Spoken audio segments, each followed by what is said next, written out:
Assalamualaikum tadi.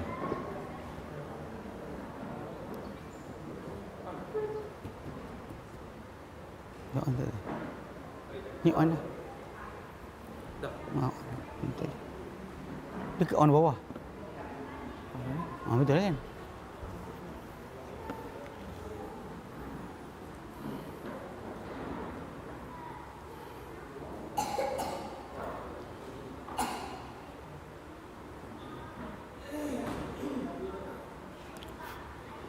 Assalamualaikum tak ada.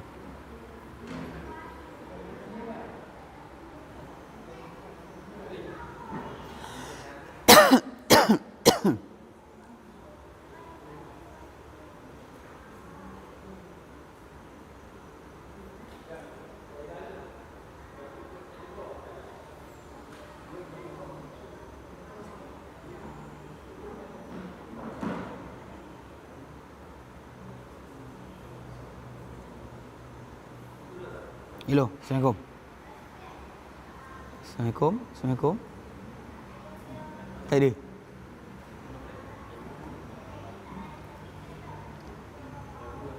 Tak ada.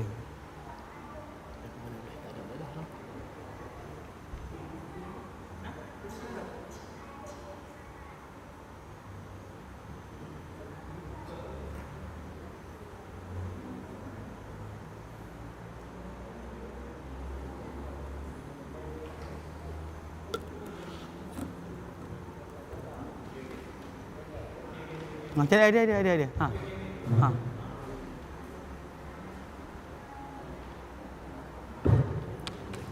Pelik sikit. Baik.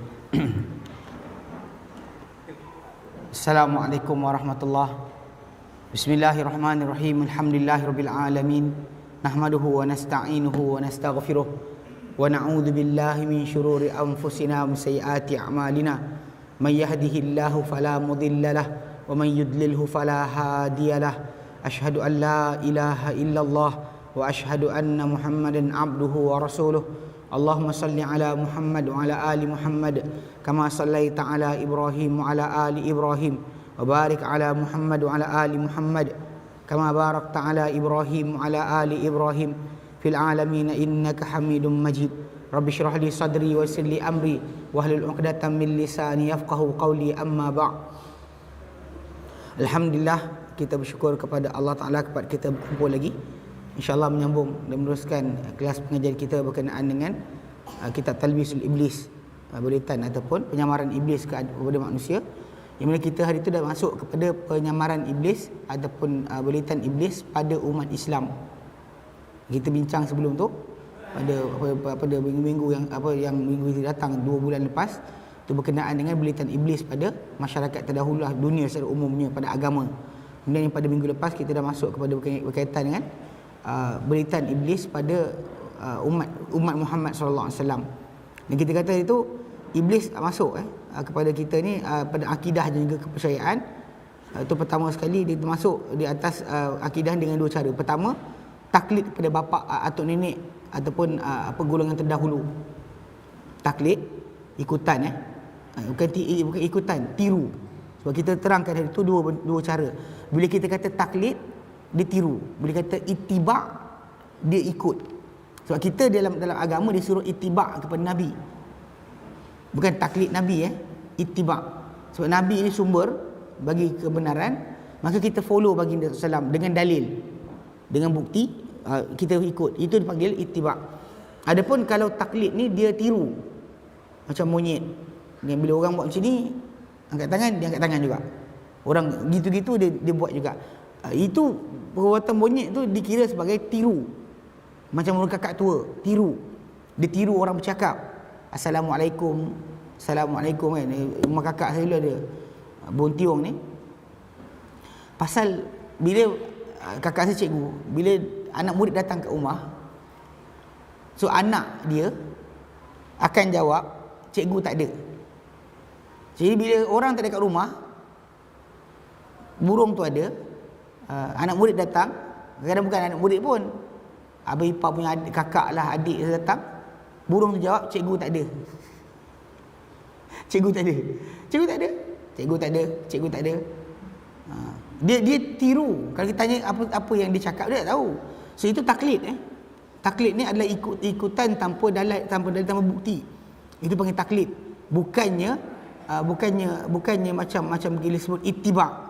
Kita disuruh kan ikut Nabi, contohi Nabi. Kalau dia Nabi, dia bukan bermaksud seperti tiru. Sebab kita tahu bahawa Nabi SAW adalah sumber wahyu. Maka bila Nabi buat apa, itu bukti, itu dalil. Bukan menjadi macam dia kata Rasulullah kan, ikut Nabi je. Fikirlah juga, dia kata. Tak, Nabi itu adalah bukti. So tak ada masalah dekat situ ikutan pada Nabi SAW. Dan yang kedua dia kata dengan cara menyelam kepada apa tak ada dasar, tak berdasar, membahaskan, membincangkan selagi boleh bincang. Dia bukan masalah ikutan, dia bahaskan mendalam-dalam sampai akhirnya tak tahu nak sampai mana. Jadi dalam perbincangan kita berkenaan jalan pertama tu, itu jalan pertama iblis menyesatkan umat Islam. Itu dengan dia hias kepada muqallid ni, semua benda yang dia buat tu barangkali tak semua betul. Mana atuk ni buat bukan apa, bila yang Nabi ajar pun mungkin ada ruang lagi. Itu yang kita bincang hari tu. Mana kebenaran tu tak dikenali dengan bukti, tapi dikenali dengan orang. Orang ni cakap, mungkin dia cakap betul, mungkin orang ni pun betul, mungkin orang ni pun betul. Semua orang betul. Jadi tak ada kebenaran yang mutlak. Sedangkan dalam kita umat Islam, bila kita pegang berkenaan dengan dalil, tu Nabi kata, aku tinggalkan dua perkara yang kamu takkan sesat selama aku pegang dengan dua perkara tersebut, kitab Allah dan sunnah Rasul. Memang benda berkenaan adalah garis panduan. Bila manusia ni muqallid, dia takkan ikut Quran dan sunnah. Dia akan ikut apa? Ikut orang, atuk nenek ke, guru-guru ke. Itu sebab kenapa kalau ustaz-ustaz yang mengajar sekalipun, tuan guru yang mengajar ni, ini bukan ikutan anda. Dia cuma berpandu anda kepada kebenaran, bukannya contoh dia. Yang kata Ustaz Adli kata tak, hadis Nabi kata, Ustaz Adli sebut hadis Nabi. Apa betul? Dia bukan cara itibak ni dengan kita kata Ustaz Adli kata. Akhir nanti keluar mazhab baru. Mazhab tu timbul sebab orang berhenti belajar. Mazhab atau fiqah sekalipun, bila orang berhenti belajar, tak nak belajar, tak nak tahu. Nak tahu boleh tak boleh je. Boleh tak benda ni? Tak tahu boleh tidak. Tak tahulah. Itu tak boleh. Dalam agama kita kena tahu kenapa tak boleh, kenapa boleh. Kenapa boleh, kenapa tak boleh. Kalau kita tak boleh sebab Nabi larang, boleh sebab Nabi izinkan, atau boleh kerana benda tak ada dalil larangan bagi perkara-perkara yang mubah, perkara makanan tak ada dalil kata haram, maka janganlah. Pada ibadat kita stop lah. Jangan buat benda yang tak ada dalil. Dalam masalah makanan, makan benda yang tak diharamkan, selagi tak datang dalil kata haram, makanlah. Tak mudarat dan sebagainya, makan. Tapi bab ibadat, ia adalah perkara yang berlainan. Dalam bab ibadat, mesti seorang tu melakukan ibadat hanya yang datang dalil. Tak datang dalil, jangan buat. Tak datang dalil, jangan buat. Itu asal ibadat. Adapun dalam masalah makanan, contoh macam kenderaan ke, pakailah. Apa jenis nak pakai? Tayar 1, tayar 2, kereta tayar 3, pakailah. Tak ada dalil kata masalah ke situ. Kenderaan dia tak ditetapkan oleh agama, jenis apa. So dengan sebab itu bila kita perhatikan cara untuk seorang tu beramal dalam Islam ni, masalah taklid tu kita boleh bezakan. Bahkan hari tu kita bincangkan bahawa orang yang taklid ni orang awam, tak tahu dalil. Cara macam ni, dia sebenarnya Allah Ta'ala letakkan pada benda-benda yang benda-benda asas bagi agama tadi, tak ada siapa akan tersilap. Menggilgung dahriyun, dia kata kita dimusnahkan oleh masa. Soalan, siapa buat masa? Masa siapa yang buat? Mesti ada yang menciptakan masa. Kenapa pula kita sembah masa? Atau kita buang Tuhan langsung? Jadi benda macam ni kita kata, dan taklid ni kita kata benda tersebut yang dibaiki balik, dibetulkan. Pasal masalah ni iblis akan masuk pada masalah mengajak orang supaya taklid buta. Jadi hari ni kita masuk pada tajuk kedua. Bahagian kedua, cara iblis menyesatkan umat Islam dalam masalah kepercayaan. Cara kedua dia kata, qala al-musannif rahimahullah, wa amma tariqus tsani, adapun jalan yang kedua, fa inna iblisa lamma tamakkana minal aghbiya, bila dia boleh dengan orang-orang yang bodoh. Ni wabi dalam bahasa Arab ni bodoh atau tak bijak. Bismillah. Dia orang yang taklid ni biasa orang yang tak nak fikir. tak nak berfikir. Boleh tak boleh? Itu je. Saya ingat dulu pernah sekali waktu tengah belajar dulu, saya pernah mengajar ikut online internet. Ketika mengajar tu, bila orang tanya soalan, ada orang tanya soalan daripada Malaysia lah, daripada sekian dan sekian, saya jawab soalan, saya bagi tahu hadis Nabi, firman Allah. Ada di kalangan mereka kata, "Ustaz, panjang sangatlah. Bagi tahu boleh tak boleh dah lah." Kita nak ajar dia, apa kita cakap ni bukan pendapat saya, tapi Allah Ta'ala firman, Nabi sabda. Dia boleh kata, panjang sangatlah, kata boleh tak boleh je. Ini bila kita ada perangai macam tu, itu keluar mazhab baru tu. Mazhab timbul bila orang tak nak belajar dalil. Mazhab timbul, bahkan pernyataan mazhab itu timbul bila orang tu kata, imam ini kata boleh, imam ni kata tak boleh, itu je. Tapi kalau dia kata imam ni kata boleh sebab firman Allah Ta'ala atau sebab sabda Nabi, itu bukan masalah ikut imam tadi. Itu lebih tepat kita ikut Quran dan Sunnah. Mana kita faham ini boleh tak boleh sebab imam ni kata ada hadis sekian, so kita baca hadis tersebut. Ini kena faham, ini cara betul. Taklid ini sebenarnya berlaku pada orang yang tak nak berfikir. So bila dikata kat sini, bila syaitan dah berjaya, iblis dah berjaya pada golongan yang tak nak berfikir, atau kalimah dia kasar sikit, kata ghabi, golongan bodoh kan, yang tak nak fikir, fawarratahum fi taklid, lalu dia berjaya kacir-kacirkan mereka pada taklid. Saqahum sawqal bahaim, dan dia tarik mereka dengan tarik macam tariknya binatang ternakan, hirit kan. Kata taklid ni mudah, buat je, jangan tanya. Sudah berjaya kat situ. Thumma ra'a khalqan akhar, khalqan fihim nau'u zakain wa fatanatin. Kemudian dilihat tengah ramai-ramai yang dia tengah tarik ni, ada kumpulan yang tak dapat ditarik direct. Ada sikit kecerdikan, ada kepandaian. Fastagwahum ala qadari tamakkunihim minhum. Lalu dia telah menghayal-hayalkan mereka di atas kadar kebolehan dia ke atas mereka. Tadi kan golongan yang bodoh, taklid. Golongan yang bijak, ada sikit pandai ni, maka iblis datang kepada mereka dengan cara yang baru. Faminhum man qabbaha indahu al-jumuda ala taklid wa amarahu bin nazar. Maka di kalangan mereka ni, yang iblis cuba nak masuk kali kedua ni, bahagian kedua ni, ada di kalangan mereka ni yang memburukkan, memandang buruk di sisinya kedangkalan, kebekuan, beku, jumud kan, tak berfikir. Dia kata ada taklid wa amarahu bin nazar. Jadi iblis pun suruh dia berfikir, menilai sebagainya. Kemudian apa? Kemudian dia summastaghwa kullam min haula bi fannin. Kemudian dia disibukkan setiap kumpulan ni yang kata cerdik ni dengan apa? Dengan setiap ilmu dan kepandaian. Maka dia kata kat sini, kumpulan yang bercerdik ni pula lain. Dia tak macam taklid tadi, follow je, ikut je. Yang ini faminhum man arahu anna wuqufa ma'a zawahiril syara'i ajzun. Maka ada kalangan mereka ni yang iblis nampakkan kepada dia bahawa berdiri atau berhenti pada zahir syarak tadi adalah kelemahan. Maksud dia, orang kata nas hadis Nabi kata haram. Tu dia kata kan, dia kata kalau asyik terima bulat-bulat ni tak boleh, dia kata. Jangan terima bulat-bulat. Kalau terima bulat-bulat, lafaz Nabi kata haram tu, ni lemah. Kita patut kena fikir lagi. Dia kata haram, kita kena fikir lagi. Ni cara dia main. Lalu fasaqahum ila madhhabil falasifah. Lalu iblis tarik kumpulan ni kepada mazhab ahli falsafah. Walam yazal bihaula hatta akhrajahum anil Islam. Dan berterusan dia mainkan kumpulan ni sampai dia keluar dari Islam.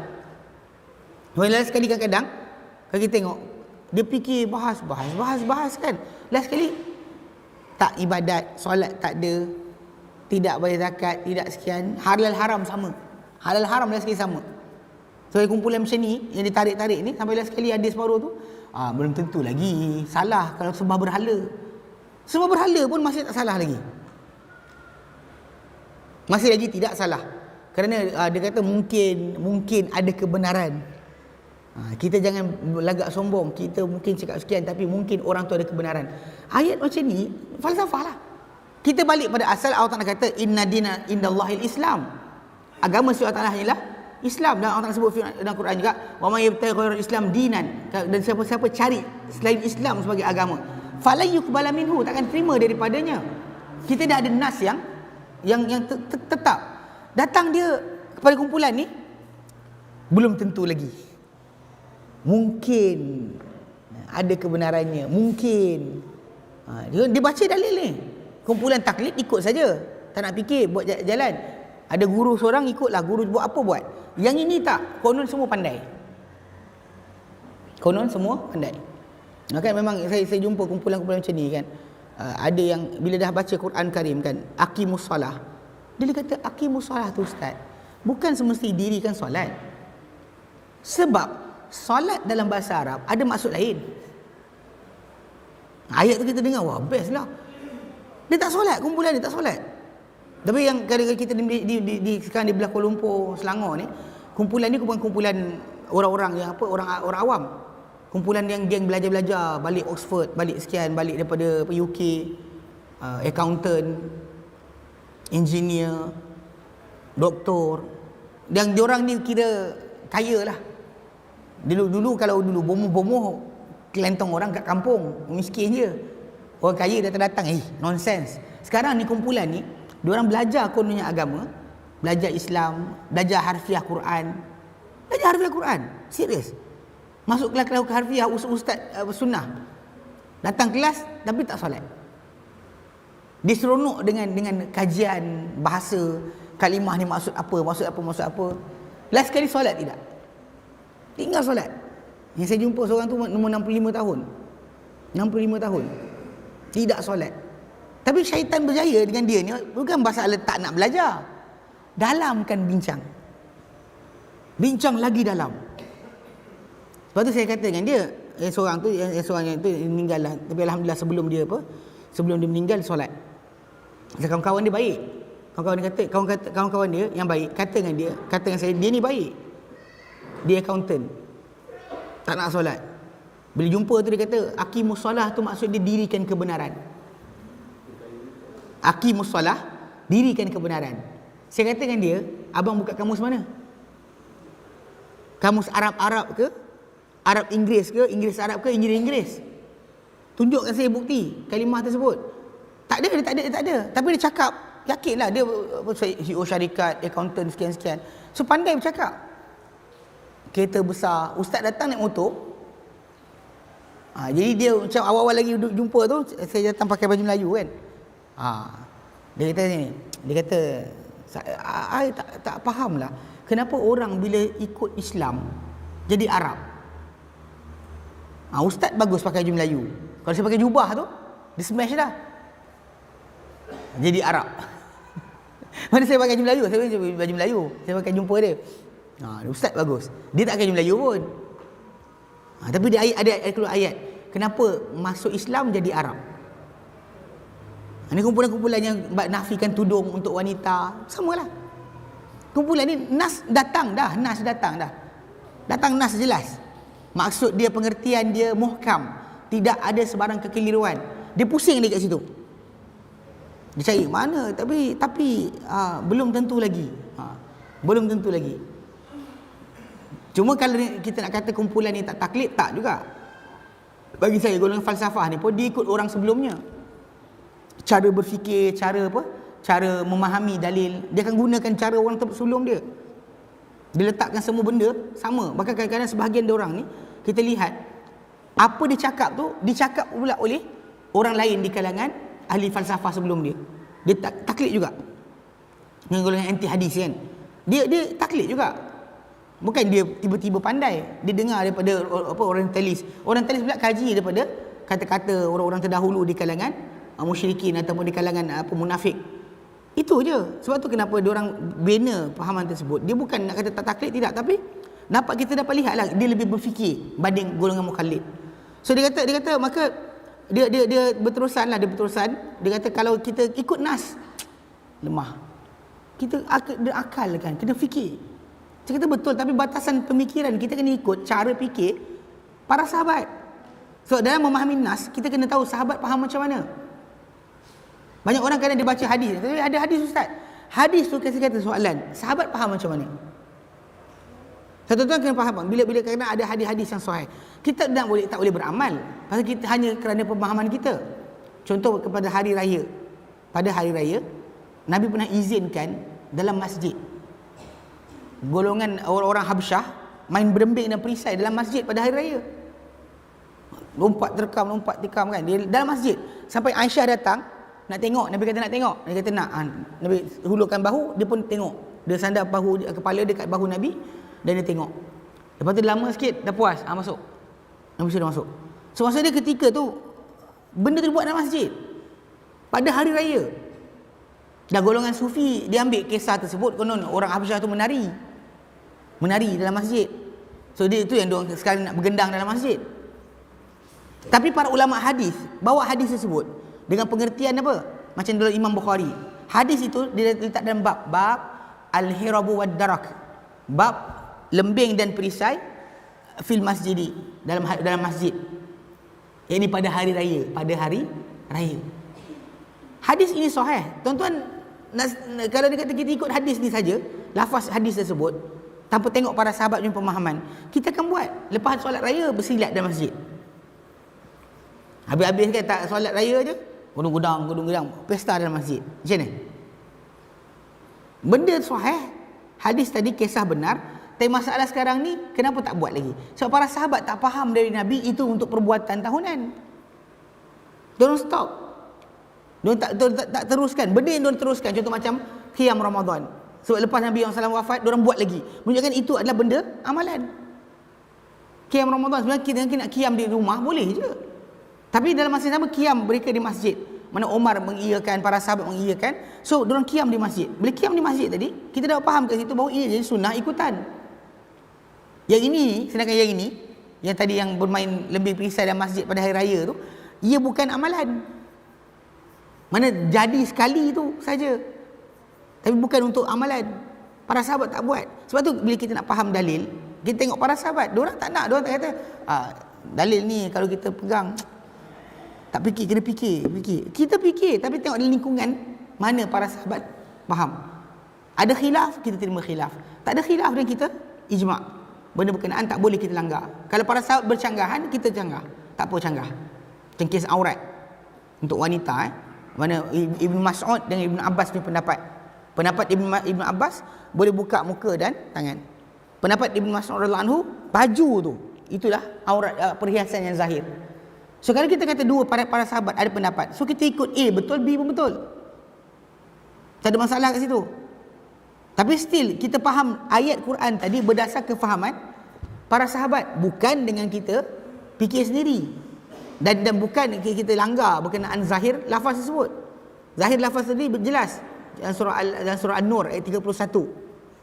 Kalau Allah katakan wa qul lil mu'minat, dan katalah pada wanita-wanita beriman, hai Muhammad, cakap pada wanita-wanita beriman, yaghdudna min absarihin, hendaklah mereka tundukkan pandangan mereka, jangan pandang benda yang haram. Sama macam lelaki. Lelaki tak boleh, perempuan pun tak boleh. Sebab ayat 30 untuk lelaki, ayat 31 untuk perempuan. Kan? Apa dia kata? Dia kata yaghudduna min absarihin, mereka tunduk pandangan mereka, wa yahfazna furujahun, mereka pelihara kemaluan mereka. Maksudnya nafsu mereka hanya tempat yang halal. Suami dia ya, lain tidak. Kemudian wala yubdina zinatahunna illa ma dhahara minha, dan jangan mereka tunjukkan perhiasan mereka kecuali apa yang nyata saja daripadanya. Wal yadribna bi khumurihinna ala jubin, dan mereka labuhkan tudung kepala mereka ke atas belahan baju mereka. Maksudnya kita follow ayat tadi. Lepas tu ayat tu, jangan mereka tunjukkan perhiasannya kecuali bapa mereka, suami mereka dan sebagainya. Itu tajuk siapa boleh nampak aurat-aurat dia yang nyata, yang lain lah, yang lain itu sembunyi. Yang mana saja ayat tu kata jangan tunjuk perhiasan mereka kecuali apa yang nyata. Pada ayat sebelum ni, itu yang para ulama bahaskan. Tapi still dalil dia adalah masalah. Kita baca dua-dua pengertian, baik Ibn Abbas punya pengertian atau Ibn Mas'ud punya pengertian, dua-dua wajib tutup kepala. Dua-dua wajib tutup kepala. Bahkan Ibn Abbas punya ringan dengan buka muka macam tu tuan buat sekarang. Ibn Mas'ud punya kena tutup, jangan bagi tengok muka pun. Yang ini yang banyak negara-negara tanah Arab seperti mazhab Hambali, mazhab Maliki wajibkan tutup pakai niqab. Dia pegang pendapat Ibn Mas'ud. Ala kulli hal, dia masih pada dalil tersebut. Itu jangan tunjuk perhiasan mereka kecuali apa yang nyata saja. Yang tak nyata jangan tunjukkan. So apakah perhiasan nyata tadi? Itu yang Ibnu Abbas kata muka dan tangan. Ini perhiasan nyata. Ibnu Mas'ud kata baju tu perhiasan nyata. Lain semua tak ada. So tu khilaf tadi kita kata masih pada dalil. So sekarang ni kumpulan ni dia lari kan, tak nak dalil. Dia kata syaitan kata ini benda ni pegang dalil dia ikut para sahabat ni. Ini lemah. Kita kena pandai sikit. Fikir sikit, dalam sikit baru kita betul, dia kata. Ini satu kumpulan. Wa min haula man hassana lahu ay alla ya'taqida illa ma adrakathu al hawasuhu. Tapi di kalangan mereka juga, di kalangan yang golongan yang konon dimainkan oleh iblis kerana konon kepandaian dia ada, sesiapa yang mengelokkan padanya, dia rasa elok pada diri dia, tidak dia beriktikad kecuali apa yang sampai pada panca indera. Mana apa panca indera dia, mata boleh lihat, telinga dia dengar, tangan dia rasa, dia percaya. Kalau tak dapat lihat, dia buang, tak nak percaya. Kadang ada di kalangan itu, bahkan benda ni berlaku.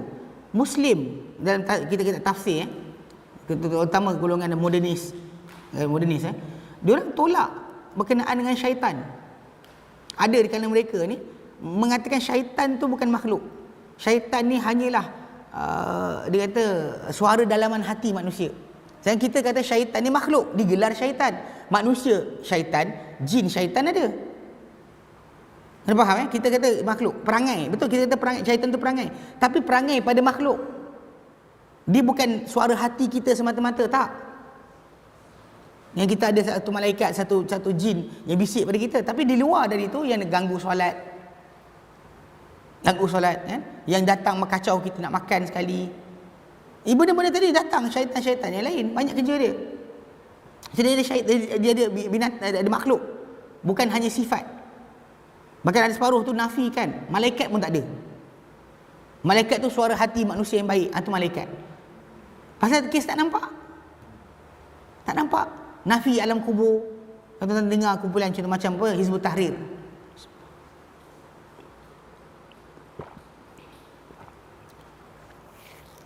Kumpulan Hizbut Tahrir pernah dengar? Hizbut Tahrir. Tak pernah dengar. Hizbut Tahrir. Hizbu parti. At-Tahrir pembebasan. Yang dia punya dia punya pengasas dia Taqiyuddin An-Nabahani. Pengasas dia. Dia sezaman dengan Hasan Al-Banna. Tapi dia punya fahaman dia, antara dia buat adalah tolak berkenaan dengan siksaan kubur. Tak percaya siksaan kubur. Ini kumpulan ni pasal kes masalah kita letak mikrofon, letak kamera, tak nampak apa, mayat tu macam tu je. So dia kata kalau kena siksaan, mana malaikat turun, tak nampak. Ini kumpulan satu, kumpulan yang ada masalah, konon pandai berfikir. Dia nak percaya hanya benda boleh pegang je. Boleh nampak, boleh pegang, boleh rasa, ya. Kalau tak dengar, tak tahu, tak boleh rasa, tak boleh sekian, tak nak. Ini mainan iblis yang kedua. Pada kumpulan ni. Jadi dia kata, maka fayuqalu li haula bil hawasi alimtum sihhata qaulikum. Dia kata, maka kita kata kepada kumpulan ni, dia dikatakan dengan panca indera kalian tahu kesihahan kata-kata kalian. Mana benda kalian apa dengan panca indera, maksud tahu air ni panas. Air panas. Tapi nak tahu pegang panas. So kita dapat tahu kata-kata dengan panca indera. Macam ini biru, mana botol air ni biru, kan? Kita tak tahu. Selagi tak nampak, selagi tu biru ke tak biru?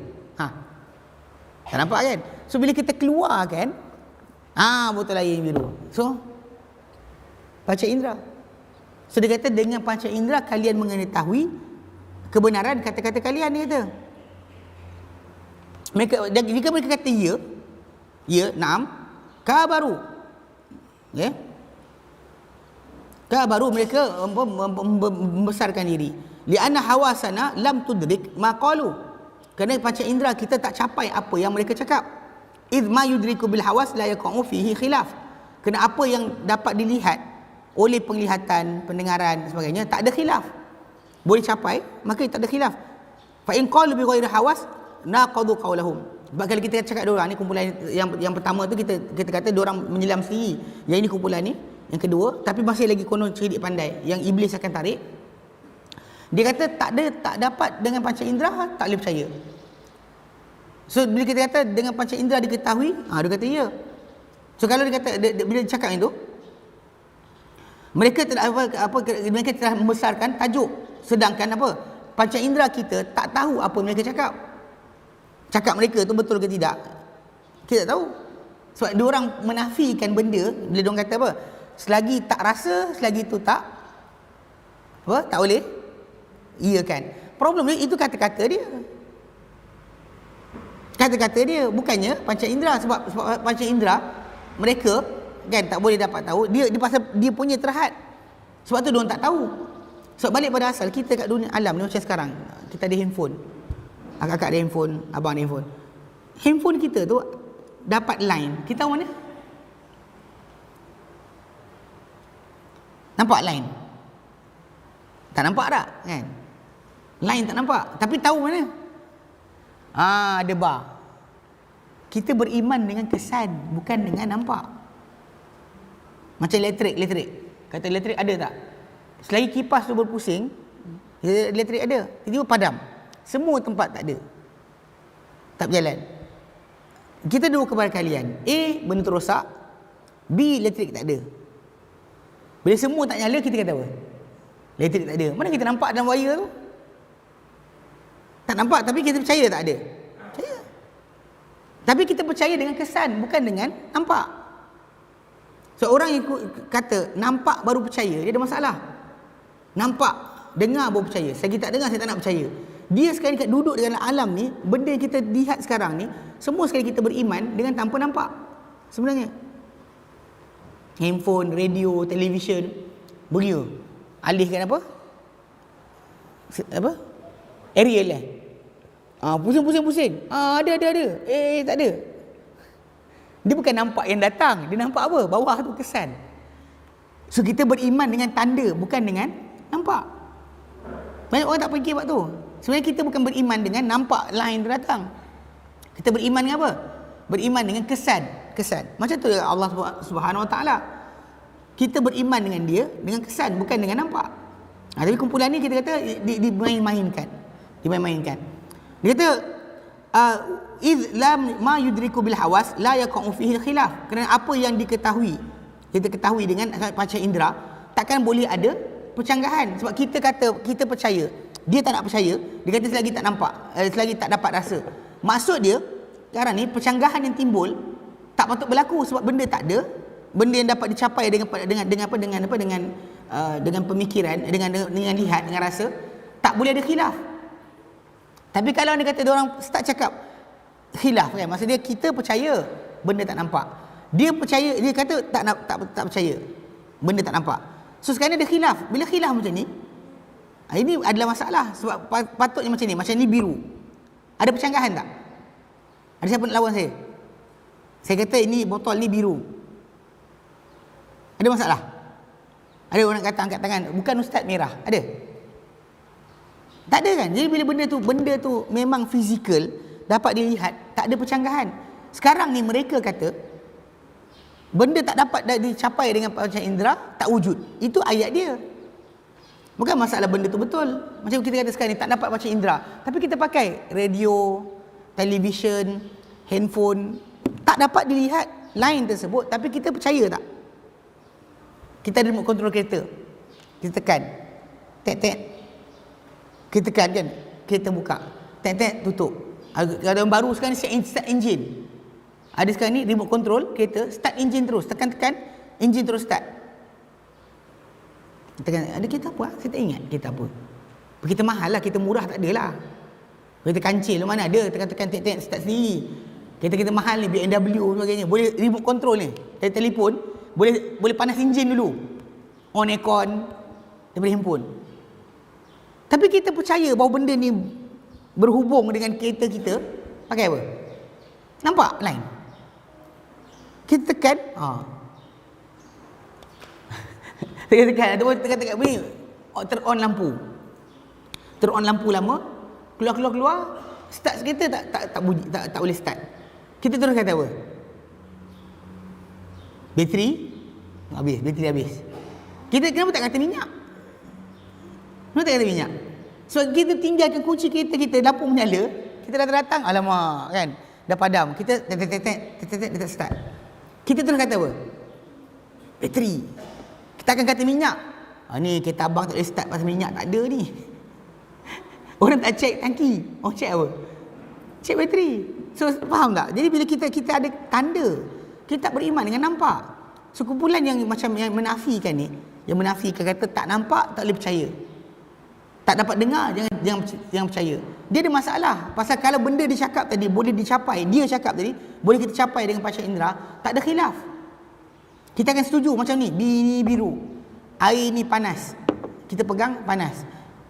Kita ada percanggahan. Jadi kumpulan yang dimainkan oleh iblis ni, dia orang sebenarnya menyombong saja. Dia kata tak percaya kecuali nampak. Nampak baru saya percaya. Okey. Dia kata macam kerana mereka tak dia kata kerana ma yudriku bil hawas la yaqa'u fihi khilaf. Kerana apa-apa yang dapat dicapai oleh panca indera tak boleh ada percanggahan. Wa in qalu bi ghairi hawas. Kalau kita kata pula, kalau kami kata kata-kata kami ni tak diketahui dengan panca indera, maka benda ni ada masalah. Sebab apa? Sebab mereka telah tentang cakap mereka sendiri. Pasal dia orang timbulkan fahaman jangan percaya kecuali nampak, dengar, lihat sebagainya. So kata-kata dia orang cakap macam tu, kita nak percaya macam ni. Kalau dia kata tak payah pakai panca indera, dan dia orang dah buat benda sama, terima je, tak boleh. So jadi perbuatan ni, mainan iblis, orang-orang macam ni kadang-kadang rungsing. Nak beriman, tak beriman. Mana Islam belum tentu semua sekali betul. Nabi pun beri salah. Yang separuh saya jumpa dekat macam di Sudan tu, ada di kalangan apa pemikir-pemikir di sana, modernis panggil. Dia kata Nabi SAW bukan semua benda Nabi kita kena ikut, dia kata. Sebab Nabi manusia. Alasan dia kata Nabi SAW boleh silap. Contoh dia bawa kes Nabi SAW ketika kes tamar. Kan Nabi SAW tamar, para sahabat dulu dia orang berbunga kan, dia potong mayang pokok satu, dia pergi kat pokok sekian, laga kan. Jadi Nabi tegur, Nabi tanya soalan Nabi adalah kenapa tak biarkan saja? Nabi tanya soalan tu, Nabi tak arahkan orang. Nabi tanya soalan, kenapa tak dibiarkan saja pokok tu tumbuh sendiri, buah tu keluar sendiri? So bila Nabi cakap macam tu, para sahabat berhenti mendebungakan. Tahun berikutnya keluar buah-buahan tidak banyak. So tengok, dia jumpa Nabi, dia kata ya Rasulullah, tahun lepas kau tegur kami, jadi tahun ni kami tak buat, tengok apa jadi. Lepas tu Nabi kata pada mereka apa? Antum a'lamu bi umur duniakum, kamu lebih tahu tentang urusan dunia kamu. Ini sebenarnya nanti ujung saya baca satu.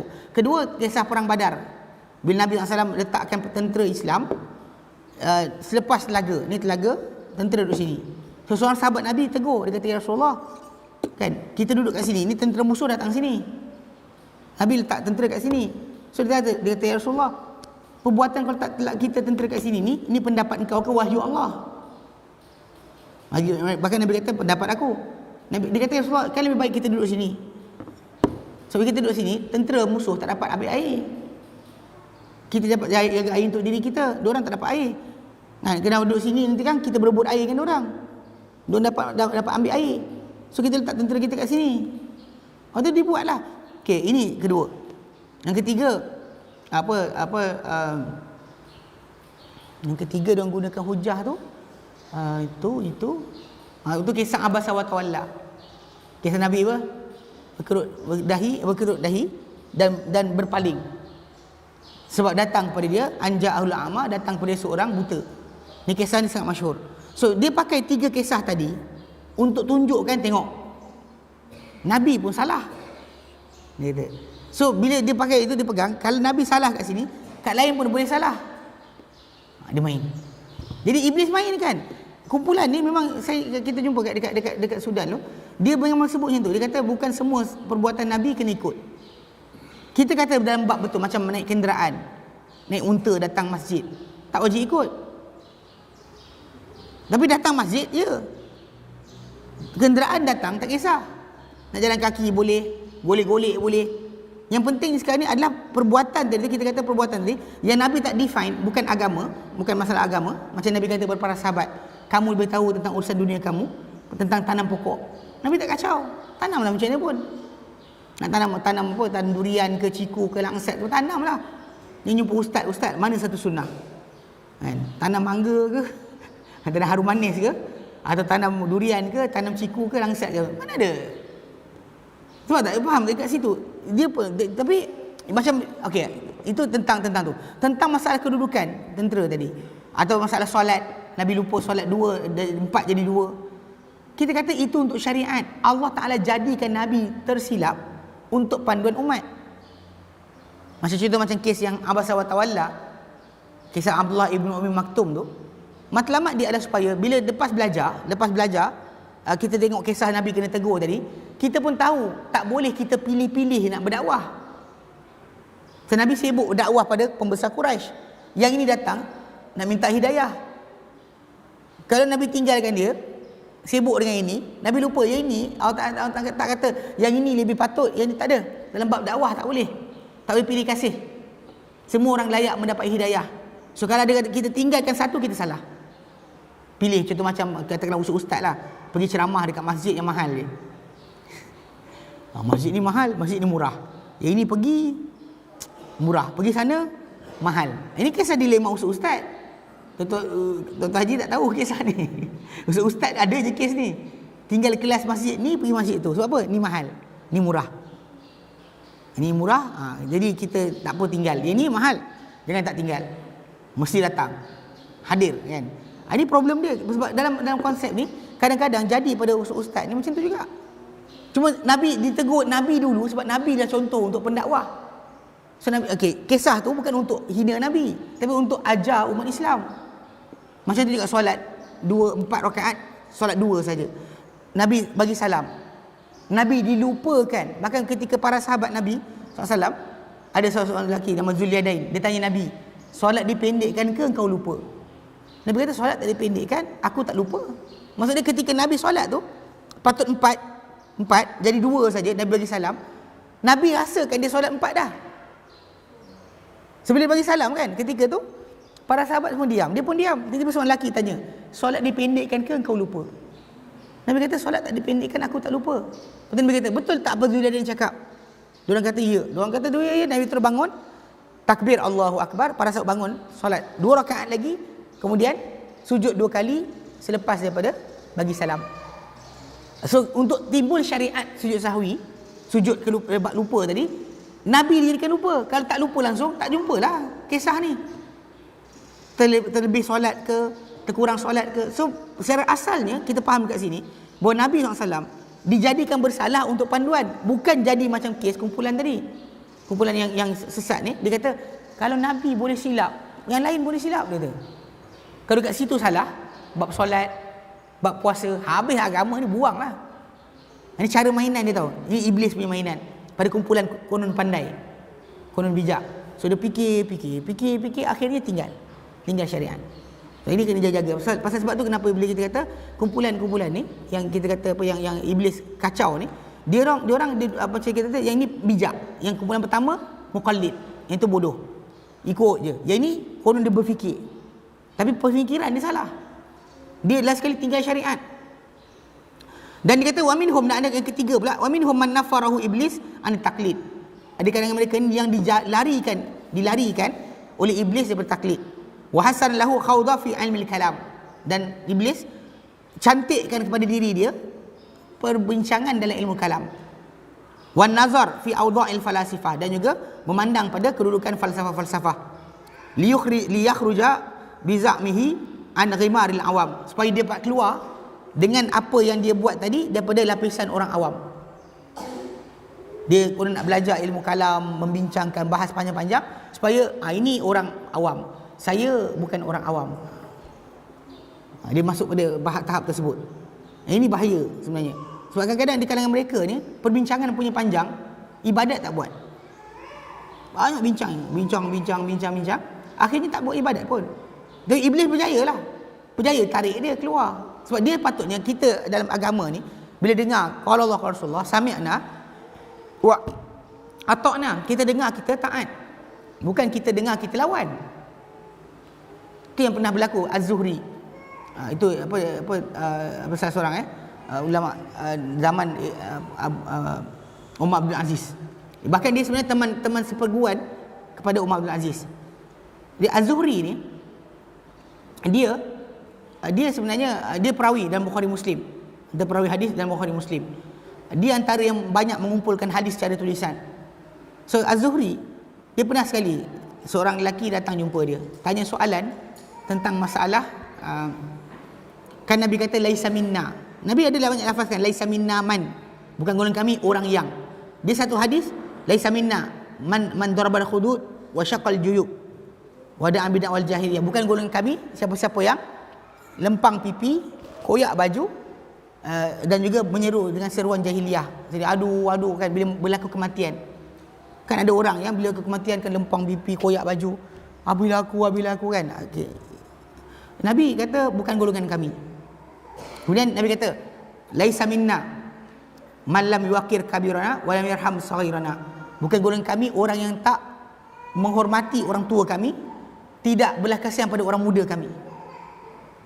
Okay. Kemudian yang ketiga laisa minna man asyara ilaina bisilah, bukan golongan kami siapa mengacu pada kami dengan senjata.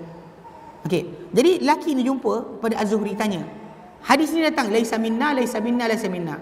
Cuma kalau ikut tajuk hadis tu kisah berbeza. Yang pertama tu kisah masalah tak redha dengan qadar. Bila mati Allah bila aku kan. Bila dia buat macam tu dia tak beriman qadar. Dia pasal kita tahu kita semua ni ada qadar, hari ni meninggal ke, besok meninggal ke, semua dah ada. Sebenarnya kalau ikut sebenarnya air mata mengalir tak boleh buat apa.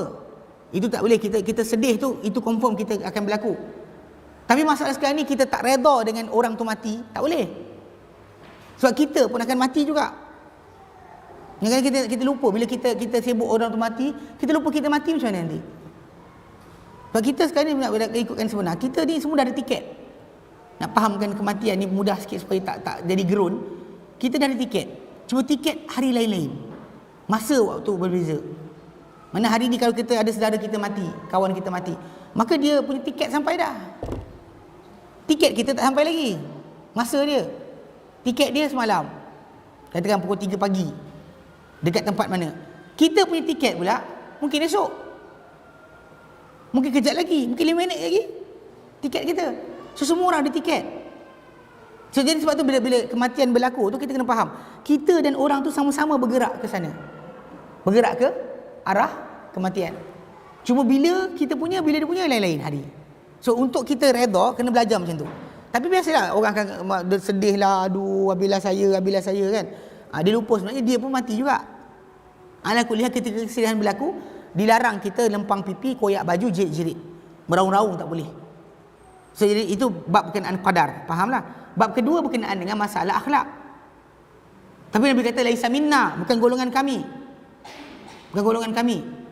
Apa orang yang tak menghormati orang tua kami, tak belas kasihan pada orang muda kami. Jadi Nabi kata bukan golongan kami. Yang ketiga tu masalah keselamatan kan, pergi acu senjata pada orang muslim, benda tu akan menyebabkan mungkin tertikam sebagai bahaya. Jadi lelaki datang jumpa Az-Zuhri, dia kata apa benda masalah penjelasan bagi hadis-hadis tadi. Sebab balik pada asal sebenarnya macam saya terangkan, itulah pengertian.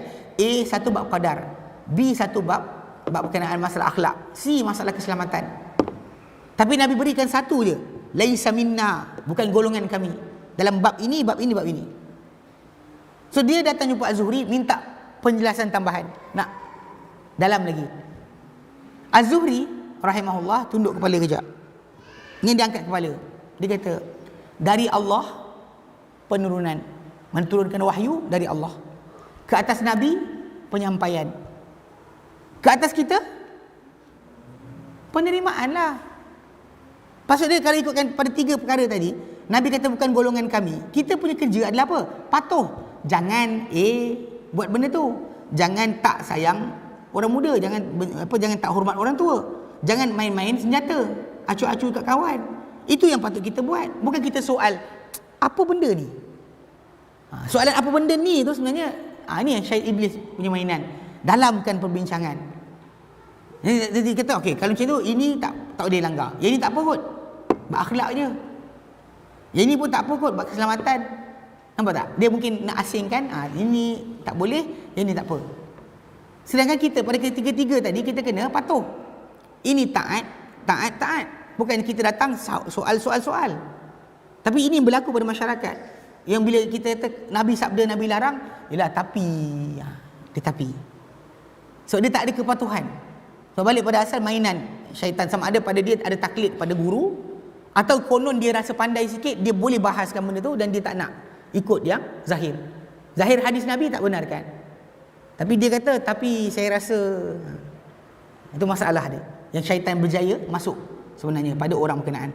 Jadi dia kata kat sini, itu kumpulan kita. Jadi dia rasakan dengan perbuatan dia berfikir tadi, dia keluar daripada lapisan orang awam. Okey. Dia kata pengakhiran. Bila orang tu masuk dalam ni, apa yang terjadi? Nihayatul mutakallimin asyak wal ittirab. Pengakhiran atau penamat bagi orang yang masuk dalam ilmu kalam ni, yang sibuk bahas panjang lebar dan sebagainya kan, adalah ragu dan juga bolak-balik. Dia takkan dapat ketetapan. Wa qad tanawwa'at ahwalul mutakallimin. Dia kata telah berbagai-bagai keadaan orang yang masuk ilmu kalam ni. Yang benda tu Allah Ta'ala perintahkan, buat. Kita jalan. Kita orang-orang awam macam ni jalan. Kumpulan ni konon nak bahas panjang. Bahas. Apa maksud dia, apa sekian. Dia kata bermacam-macam. Wa afdal kalamu bi aktsarihim ila syukuk. Tapi kalam ni, ilmu kalam ni sebenarnya bawa kepada mereka ni keraguan sebenarnya. Dan sebahagian mereka bawa pada ilhad. Dia jadi etis. Hujung tu tak percaya Tuhan langsung. Dia bahas, last sekali etis. Okey? Dan dia kata memang benda ni jelas. Perbuatan ni berlaku. Macam baru ni yang saya bulan lepas tu. Yang kes Nur Muhammad. Saya sebenarnya elakkan baca komen dekat bawah. Saya tak nak buka. Saya biasa video saya ceramah saya takkan buka balik. Saya takkan buka balik. Takkan tengok balik. Tapi hari tu saya terbuka. Saya tengok kat bawah tu komen punya banyak. Orang ni kata ustaz ni sekian lah, apa benda lah. Lepas tu ada yang timbul tajuk. Dia kata apa? Kalau itu janganlah pakai kereta. Ini masalah orang tak faham bid'ah. Bid'ah tak faham. Sebab apa? Bid'ah ni pada amal ibadat. Pada i'tiqad. Yang tak boleh kita reka i'tiqad baru, ibadat baru. Tak boleh. Sebab balik pada asal, macam saya katakan, bila orang tu nak pergi ke masjid, dia datang masjid, naik kereta ke, jalan kaki ke, naik basikal ke, naik unta ke, naik kuda ke, buatlah. Islam tak kacau. Bahkan kalau dia nak golek-golek tau, ni. Dari rumah tu, golek-golek kat lantai. Sampai datang masjid, buatlah. Golek kan, sampai. Tu haji nak pergi mana ni? Di masjid. Nak golek-golek, goleklah. Jangan cederakan diri, jangan kacau orang.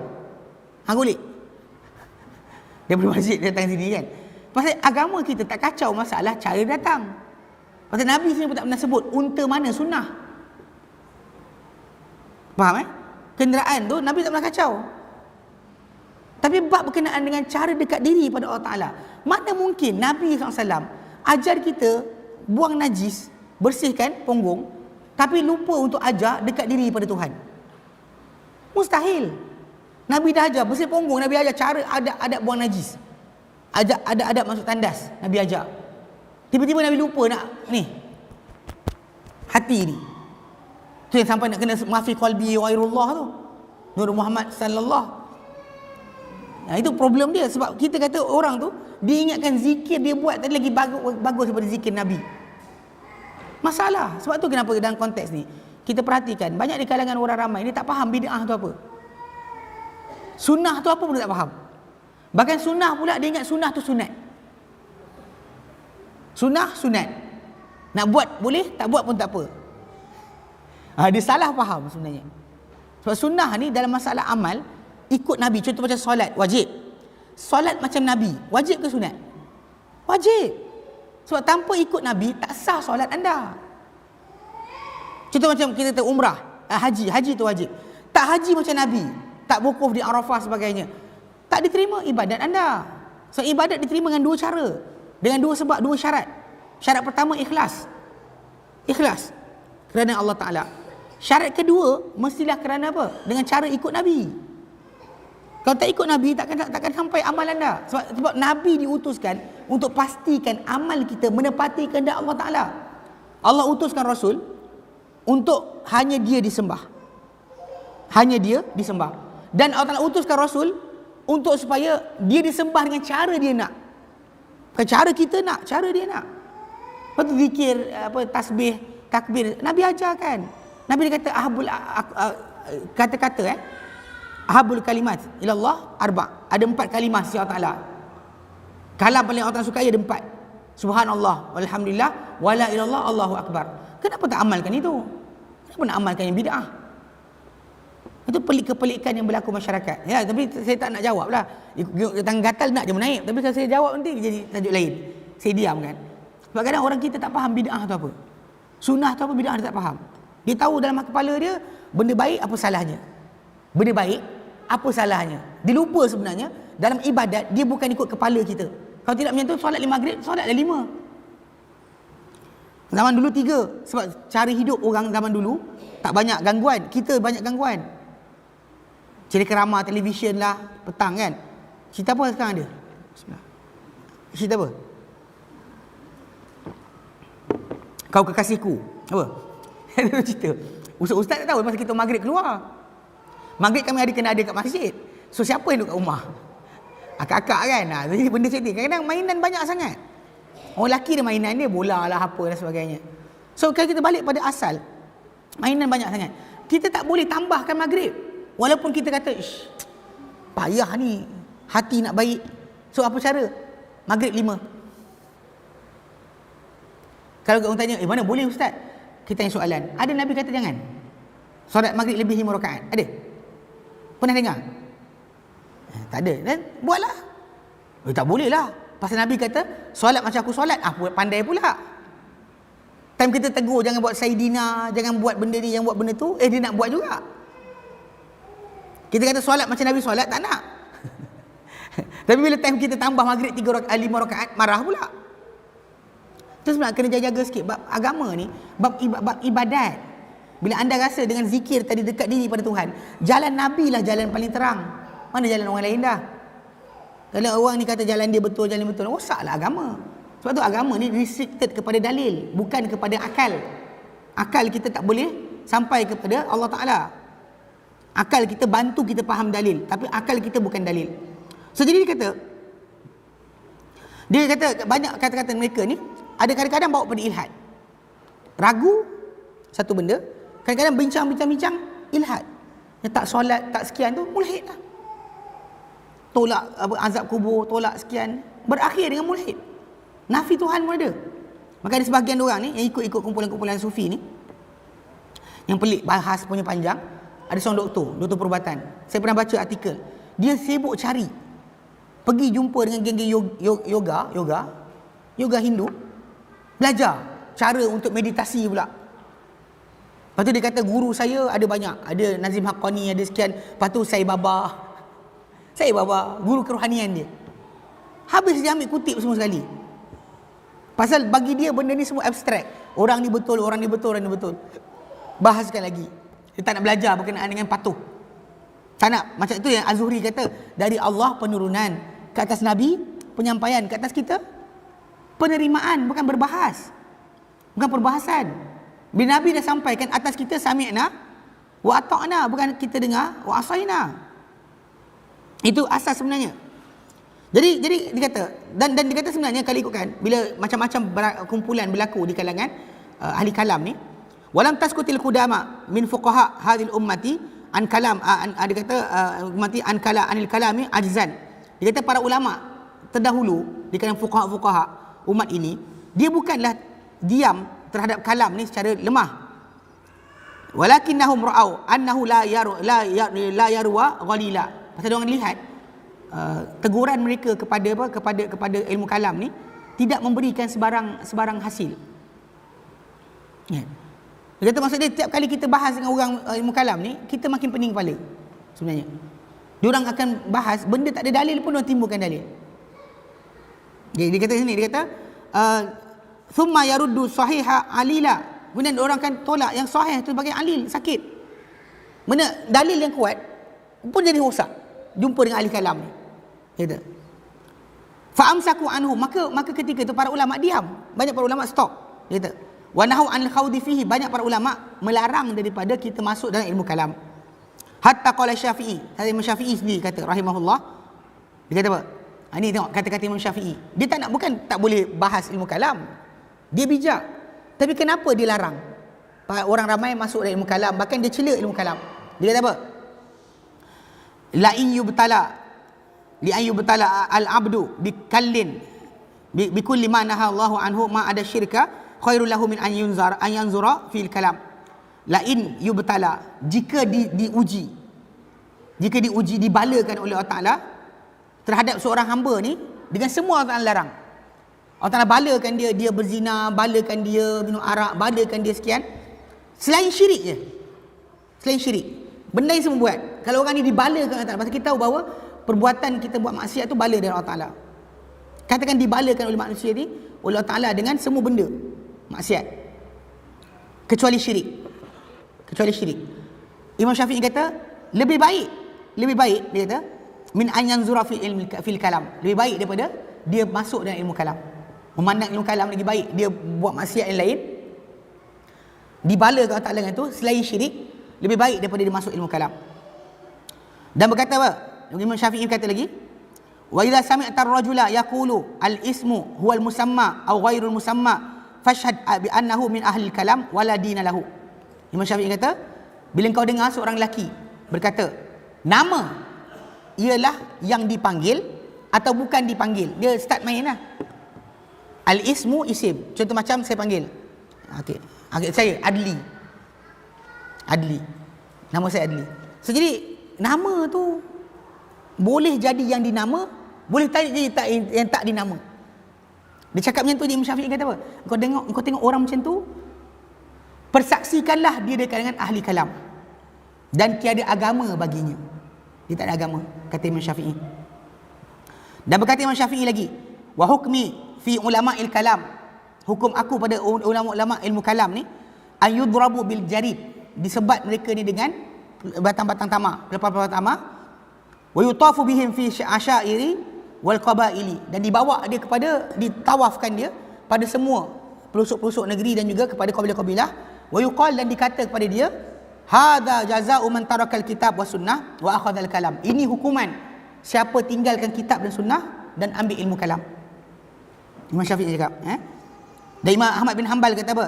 La yuflihu sahibul kalami abada wa ulama'il kalam zanadiqah, tidak akan selamat atau berjaya orang-orang yang ilmu kalam ni selama-lamanya.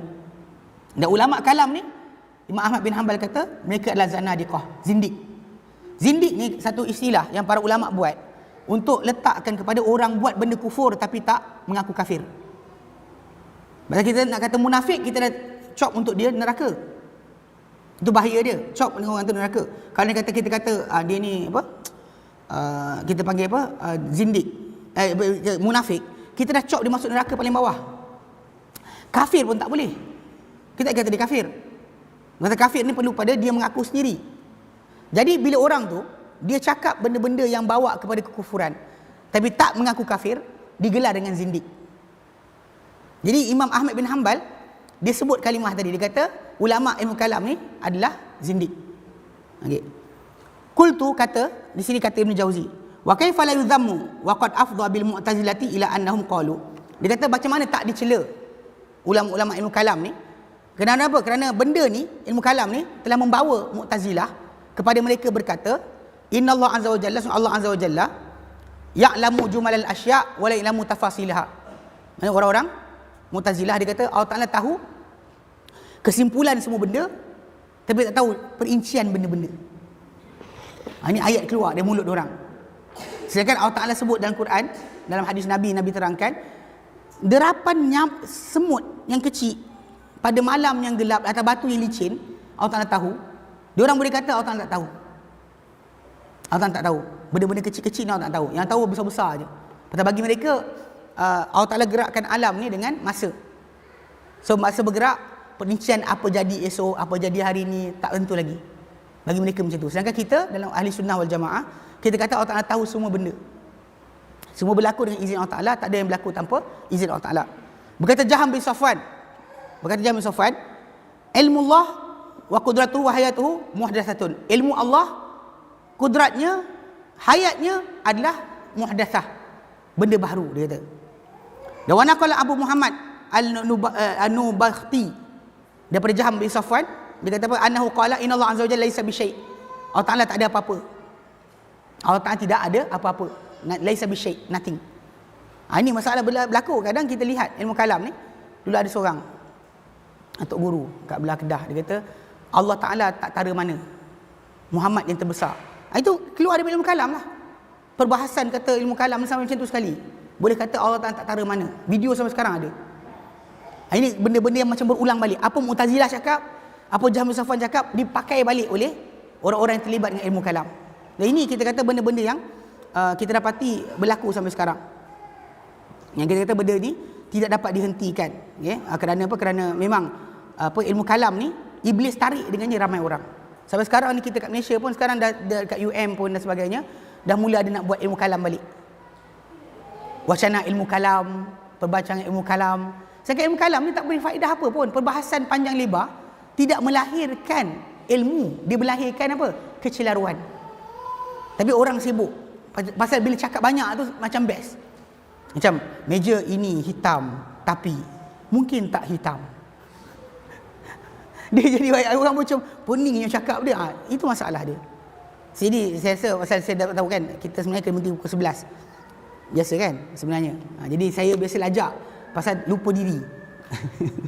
Saya tak perasan sebenarnya. Saya rupanya saya lajak 11 suku, 11.30 tu salah. Okay, jadi minta maaf sebelum ni. Jadi insya-Allah kita berhenti pukul 11 lah.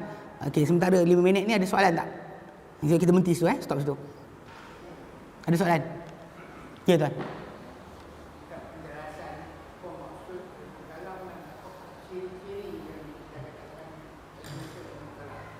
Dia ilmu kalam ni sebenarnya balik pada asal.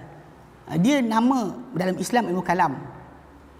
Kalau dalam bahasa asal dia dipanggil sebagai ilmu mantik. Ilmu kalam mantik, ataupun dia sebenarnya asalnya macam apa yang dibuat oleh Plato.